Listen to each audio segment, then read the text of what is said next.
Saturday, Tanzanian champion Yanga FC hosted the Premier Soccer League holders Mamelodi Sundowns at the Benjamin Mkapa Stadium in the first leg of the CAF Champions League quarter-final game.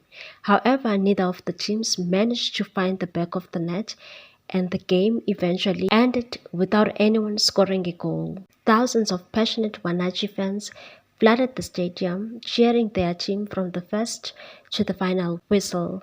They left an impression on Teboho Mokoena, who has now urged their supporters to fill the Loftus Versfeld Stadium on Friday and help the Brazilians win. The Tanzanians will have their fair share, as confirmed by Yanga SC president SC, and he said that the management has played its role and the sports ministry has agreed to sponsor 48 fans to South Africa for the second leg. If the journey back will be good, because I'm confident Yanga will progress to the semi-final.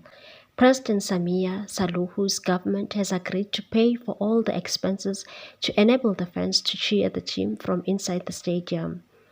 Having failed to get an away goal, Mamelodi Sundowns will have to ensure they don't allow their opponents to force a scoring draw. The Brazilians play in a familiar environment, and coach Rulani Mokoena is convinced his team will advance. Please like, comment, share, and subscribe for more sports news.